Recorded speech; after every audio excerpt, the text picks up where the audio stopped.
I know, you're on your summer break and you worked really, really hard just to get here. But think of this. Fast forward to when school starts again, you're sitting in your chemistry class and your teacher is yapping about the SPD notation.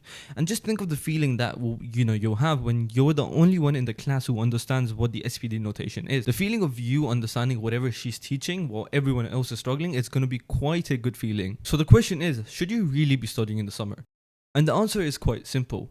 Absolutely. Now, I'm not saying that you should be, locked in and grinding 24/7, but the reality is you have 24 hours in a day. Assuming that, you sleep like 9 hours a day, you still have 15 hours to spare. Now, using 2 of those 15 hours to just, study and catch up on whatever you're going to be studying next year seems like quite a good deal because you're still going to be left over with 13 hours to do whatever the hell you want. All you really need to do is study, 2 hours a day, and that will completely transform your entire academics next year. Think of it like this. While everyone else is learning a topic, you're going to be doing past papers on it. Just think of how much it's going to help you in the long term. Now, if you're still not convinced, let me tell you some benefits. I think they're quite obvious, but let me still tell you some benefits of studying in the summer.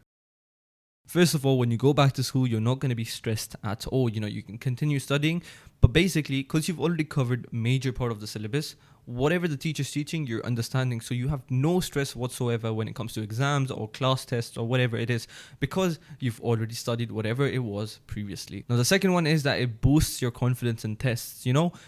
You might not want to admit it, but your confidence does actually transform. No, I'm not saying be cocky or be overconfident, but let's say you're going in a test, right? If you're confident versus you're not confident, which one do you think is going to go better? So gaslight yourself, do whatever you want, but when you're going to have a lot more confident if you're studying before, if you studied in the summer when you're doing some tests. Number 3 is that it helps you build habits. What I'm trying to say here is basically when you go back to school, you're going to be much more disciplined because every single day of the summer you've studied 2 hours. So studying 1 hour a day when you go back to school, it's not going to be hard for you at all. And point number 4, and the last point, is that it's going to help you identify where you're weak. So for example, if you're doing maths and you know that this particular topic I was not doing good in the summer, you can ask your teachers for help in that specific topic.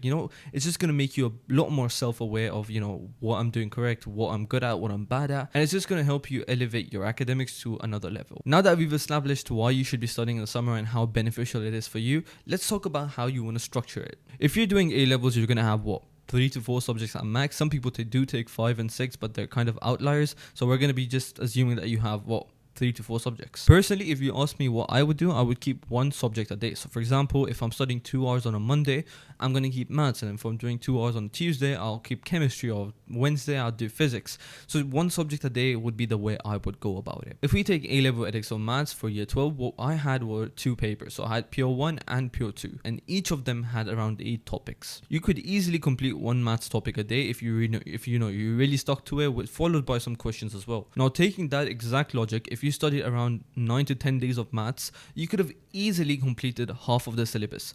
So you can see how beneficial it is, right? Because when you go to school, while the teacher is teaching, all you can do, personally what I did, because I already studied it in the summer last year, I asked my teacher if I can just sit at the back of the class and just do some questions, and she said go ahead.